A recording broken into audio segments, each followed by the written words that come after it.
नमस्कार विद्यार्थी मित्रांनो, इयत्ता 9वी धन्यवतो दातृ याचको हा धडा आज आपण शिकण्याचा प्रयत्न करणार आहोत. दातृ याचको, दातृ म्हणजे दान करणारा आणि याचक म्हणजे दान घेणारा, हे दोघं धन्य आहेत असा या धड्याचा अर्थ आहे. आपण त्याची प्रस्तावना आधी समजून घेऊ. महाकवी कालिदास विरचितम रघुवंशम इति महाकाव्यम प्रसिद्धमेव, म्हणजे महाकवी कालिदासाने रचलेले रघुवंश हे महाकाव्य अतिशय प्रसिद्ध आहे. तत्र पंचम सर्गे महाराजस्य रघोः जीवने घटितम प्रसंगम कवी वर्णयति. त्या रघुवंशातलं जे 5वा सर्ग आहे त्यात रघुराजाच्या जीवनात घडलेला हा प्रसंग इथं कवीने वर्णन केलेला आहे. रघु विश्वजित यज्ञम अकरोत, रघुराजा विश्वजित नावाचा यज्ञ करतो. अस्मिन् यज्ञे सह सर्वं धनं दानरूपेण अयच्छत्, या यज्ञात तो सर्वजन दान रूपाने देतो आणि रिक्त कोशाच्या अभावात व त्याचा कोश रिकामा होतो. तदा एव कौत्स नाम युवा छात्र तत्र आयात, तेव्हा एक कौत्स नावाचा एक तरुण विद्यार्थी तिथे येतो आणि गुरवे दक्षिणा दातून स धनमिच्छत, व गुरूंना दक्षिणा देण्यासाठी तो धनाची इच्छा करतो. स एव प्रसंग अत्र वर्णितः, त्या प्रसंगाचं इथं वर्णन केलेलं आहे. मग तो जेव्हा येतो तेव्हा रघुराजाकडे काहीच नसतं. मग अशा वेळी रघुराजा त्याला दान कशा प्रकारे देतो त्याचं वर्णन इथं केलेलं आहे. त्या वर्णनामध्ये एक गोष्ट मात्र चांगली लक्षात येते की इथं ना हा देणारा आणि घेणारा दोघं धन्य आहेत, कारण दोघांचे देणे आणि घेण्याचे काही क्रायटेरिया आहे ते आपण या धड्यात व्यवस्थित समजून घेऊ. आता आपण हा धडा भाषांतर स्वरूपात समजून घेऊ. इथं तुम्ही बघत असाल ना, तुम्हाला बरेच शब्द गुलाबी रंगात दिसत आहेत. ते सगळे उकारांती नाम आहेत. आपण 8वीला अ आणि आ असे 2 अंत, अकारांत आकारांत, ऱ्हस्व इकारांत दीर्घ इकारांत असे 4 शब्द शिकलोय. 9वीला तुम्हाला उकारांत नाम आहे, तर त्या नामांचं इंट्रोडक्शन इथं करणं गरजेचं आहे. बरं, कस्मिश्चित वने वरतंतू नाम ऋषी असेल, कोण्या एका वनात वरतंतू नावाचे ऋषी होते. स अध्यापने निपुण, ते शिकवण्यामध्ये निपुण. प्रकृत्या दयाळूचे असे, प्रकृत्या व स्वभावाने दयाळू होते. तस्य आश्रमे, त्यांच्या आश्रमात बहवह मेधाविनः बटवः, भरपूर बुद्धिमान असे विद्यार्थी होते. बटवः बटू शब्द आहे, त्याचं भानू भानू भानू पण बटवः झालं. तेषु कश्चित कौत्स नाम बटू असेल, त्यामध्ये कोणी एक कौत्स नावाचा विद्यार्थी होता. विद्या अध्ययनम समाप्य, म्हणजे विद्या अध्ययन पूर्ण करून समाप्य लवंत आलेले. गुरुरक्षणाम दातून उत्सुक कौत्स गुरु उपागच्छत, म्हणजे विद्या अध्ययन संपवून गुरुरक्षणा देण्यासाठी उत्सुक असलेला कौत्स गुरु उपागच्छत, गुरुजवळ गेला. सविनयंच, व विनयपूर्वक स्वस्य इच्छा, स्वतःची इच्छा गुरवे अकथयत, त्याने गुरूंना सांगितली. तस्य वचः श्रुत्वा, त्याचे वचन ऐकून गुरुः उक्तवान, गुरु म्हणाले. वत्स कौत्स, म्हणजे अरे बाळकौत्स, तव अध्ययनेन, तुझ्या अध्ययनामुळे, सेवयाच, व सेवेमुळे, भृशं प्रीतोस्मी, मी अतिशय आनंदी आहे. अन्यां कामपि रक्षणां नेच्छामि, दुसऱ्या कोणत्याही रक्षणेची मला इच्छा नाही. गच्छ, तुझा स्वस्तितुभ्यं, तुझे कल्याण असो. गुरुणा वरतंतुना निवारित, म्हणजे गुरु वरतंतूंनी निवारित, नाकारले असून सुद्धा किंवा नाही म्हटले असून सुद्धा कौत्स, म्हणजे कौत्स वारंवार पुन्हा पुन्हा दक्षिणाम दातून इच्छत, दक्षिणा देण्याची इच्छा करीत होता. प्रसंगात सांगितले कौत्स नावाचा एक विद्यार्थी होता. तो त्याच्या वरतंतू नावाच्या ऋषींना गुरुदक्षिणा देण्याची इच्छा करतो. वरतंतू नाही म्हणतात, पण तरी त्याला दक्षिणा देण्याची इच्छा असते. व्याकरणाच्या बाबतीत याचा विचार केला आपण आधी अव्यय शिकलेले, त्याने समाप्य, श्रुत्वा, दातून, 3 प्रकारचे एक एक अव्यय इथं आलेले आहे. समाप्य लेवंत अव्यय, श्रुत्वा क्वांत अव्यय, दातून हे लेवंत अव्यय. परंतु हा धडा उकारांती नामांसाठी आहे. त्याचा मूळ शब्द आहे वरतंतू, दयालू, पटवामध्ये पटू, गुरु, असे उकारांती शब्द इथं आलेले आहेत. तदा तम परीक्षितुम वरतंतू अकथयत, तेव्हा त्याची परीक्षा घेण्यासाठी वरतंतू म्हणाले. त्वया मम सकाशात 14 विद्या अधीता, तू माझ्याकडून 14 विद्या शिकलेला आहेस. अतः 14 कोटी सुवर्णमुद्रा आनय, म्हणून 14 कोटी सुवर्णमुद्रा आण. गुरोः वचनं श्रुत्वा, म्हणजे गुरूंचे वचन ऐकून कौत्स चिंताकुल जातं. कौत्स चिंतातूर झाला. तो दक्षिणा द्यायला तयार होता, पण गुरूंनी असा मोठा आकडा सांगितला की तो घाबरून गेला. एतावती सुवर्णमुद्रा कुत आनयामि, म्हणजे ह्या सुवर्णमुद्रा कुठून आणाव्या. महाराजं रघुं विहाय, म्हणजे महाराज रघु सोडून न कोटी एतावती मुद्रा दातुं समर्थः, कोणीही या मुद्रा देण्यासाठी समर्थ नाही. अतः रघुं प्रतिगच्छामि, म्हणून मी रघुंजवळ जातो. इति विचार्य, असा विचार करून कौत्स रघोः समीपम् अगच्छत्, कौत्स रघुराजाजवळच गेला. आता या पॅरेग्राफमध्ये पण वरतंतू, गुरु, रघु असे उकारांती रूप आलेले, आणि आपण अव्यय शिकलेले, आपण अव्ययाचा पण अभ्यास करतोय.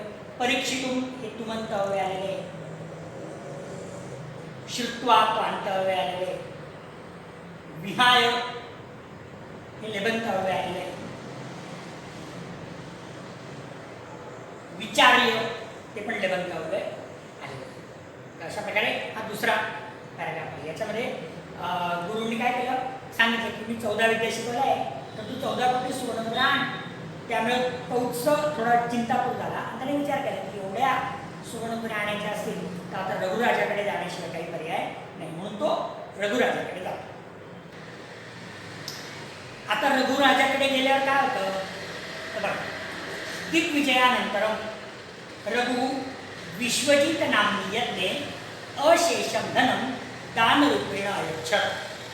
दिग्विजयानंतरम म्हणजे दिग्विजय झाल्यानंतर रघुराजाने विश्वजित नामनी यज्ञे, म्हणजे विश्वजित नावाच्या यज्ञात अशेषम धनम, अशेषम जो उरलेलं सर्व धन दान रूपेण अयच्छत, दान रूपाने देऊन टाकले. रिक्तहस्तम रघुं दृष्ट्वा, रिक्तहस्त म्हणजे रिकामा हात असलेल्या रघुला पाहून कौत्स निवृत्त, कौत्स परत निघून गेला. रघुतम आहूय, रघुराजाने त्याला बोलवून आगमनस्य प्रयोजनम अपृच्छत, येण्याचे कारण विचारले. की जेव्हा कौत्स तिथे आला तेव्हा त्याने पाहिलं की रघुराजाने काहीच नाही, म्हणून तो परत निघून जायला लागला. ते रघुच्या लक्षात आलं. रघुराजाने पुन्हा त्याला बोलवून येण्याचं कारण विचारले. तदा कौत्स अवदत, तेव्हा कौत्स म्हणाला, हे रघुराजा, अहम गुरुदक्षिणार्थम, म्हणजे मी गुरुदक्षिणेसाठी 14 कोटी सुवर्णमुद्रा गुरवे दातुम् इच्छामि, 14 कोटी सुवर्णमुद्रा मला गुरूंना देण्याची इच्छा आहे. किंतु भवान पूर्वमेव सर्वस्वदान करोति, परंतु आपण आधीच सर्वस्वदान करून टाकलेले आहे. अतः अहम अन्यत्र गच्छामि, म्हणून मी दुसरीकडे जातो. रघु अवदत, रघुराजा म्हणाला, हे कौत्स तिष्ठ, अरे कौत्स थांब. मम यज्ञशाळायां विश्रामं कुरु, माझ्या यज्ञशाळेमध्ये विश्रांती घे. अहम निश्चयेन तव सहाय्यं करोमि, मी निश्चितच तुला मदत करेल. जरी आता माझ्याकडे पैसे नाही तर तू एक काम कर, आता आलाच आहे तर माझ्या यज्ञशाळेमध्ये त्याचं गेस्ट हाऊस असेल किंवा एक विश्रामाचं स्थान असेल, तिथं थांब. उद्यापर्यंत तुला 14 कोटी सुवर्णमुद्रा मी आणून देतो, तोपर्यंत तू माझ्या यज्ञशाळेमध्ये थांब. कौत्सस्य गुरुभक्त्या प्रभावितः रघु कुबेरम आक्रांतुं संकल्पम अकरोत्. कौत्साच्या गुरुभक्तीमुळे प्रभावित झालेला रघु कुबेरम आक्रांतुं संकल्पम अकरोत्, कुबेरावर आक्रमण करण्याचा संकल्प करतो. कुबेरनं हे आपल्या आध्यात्मिक क्षेत्रामध्ये देवांचे धनांचे रक्षक मानलेले आहेत. त्यांच्याकडे प्रचंड प्रमाणात पैसा आहे. हे मानून मग रघुराजा विचार करतो की आता तर एका दिवसात 14 कोटी सुवर्णमुद्रा आणायचे आहेत, तर कुबेरावर आक्रमण करण्याशिवाय पर्याय नाही. तर कौत्साच्या गुरुभक्तीने प्रभावित झालेला रघु कुबेरावर आक्रमण करण्याचा संकल्प करतो. कुबेर रघोः भयात्, म्हणजे जो कुबेर असतो ना, तो रघुराजाच्या भीतीने आक्रमणापूर्वीच प्रभुताम सुवर्णमुष्टिम अकरोत्, भरपूर सोन्याचा पाऊस पाडतो. त्याला एक हिट मिळून जाते की रघुराजा उद्या आक्रमण करणार आहे. मग कुबेर काय करतो, रात्रीच रघुराजाच्या अंगणामध्ये खूप पैशांचा पाऊस पडतो. तत्दृष्ट्वा, ते पाहून संतुष्ट रघु, संतुष्ट झाले रघु कौत्सम आहूय, कौत्साला बोलवून अहम सर्व इच्छत सर्व सोने त्याला देण्याची इच्छा करतो, किंतु निस्पृही कौत्स अवदत, परंतु निस्पृही कौत्स म्हणतो, हो राजन, अहो राजा, अहम केवलम गुरुरक्षणार्थम, म्हणजे मला केवळ गुरुरक्षणेसाठी 14 कोटी सुवर्णमुद्रा अभिलषामी, 14 कोटी सुवर्णमुद्रांची इच्छा आहे, न वांछामी अधिकम, मला अधिक सुवर्णमुद्रांची इच्छा नाही.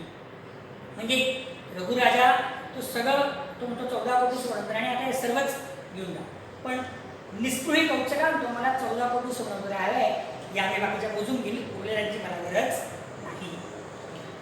राजा सर्वस्व दातुम इच्छा, राजा सर्वस्व देण्याची इच्छा करतो, किंतु याचक अधिकम आदातून न अभ्यदशत, परंतु याचक अधिक घेण्याची इच्छा करत नाही. अनेन प्रसंगेन, या प्रसंगामुळे दानशूर रघु, दानशूर रघु तथा निरीच्छ कौत्स, व त्याचमुळे कोणतीही इच्छा नसलेला कौत्स, द्वौ अपि संधी द्वावपि, द्वौ अधिक अपि, दोन्ही साकेत जनानां कृते, म्हणजे अयोध्येतील लोकांसाठी पूजनीय अभवताम, म्हणजे पूजनीय बनले. नाही आपण जे टायटल बघितलं धन्यवतो दातो याचको, तर दाता दान करणारा रघुराजा धन्य का बरं आहे, तर त्याला फक्त 14 कोटी सुवर्णमुद्रा द्यायचे आहे, पण तो सर्व दान द्यायला तयार आहे. आणि याचक का बरं श्रेष्ठ आहे, तर याचकाला 14 कोटीच सुवर्णमुद्रा हव्या, बाकीच्या नको. म्हणजे दुसरा याचक असतात त्याने सगळं नेलं असतं, 14 कोटी गुरुला दिल्या असत्या, बाकी स्वतःला दिल्या असत्या, पण त्याला पण तो निष्ठुर 14 कोटी सुवर्णमुद्रा या मला गुरुना देण्यासाठी आला आहे, तो तेवढंच घ्यायला तयार आहे आणि राजा सर्व द्यायला तयार आहे.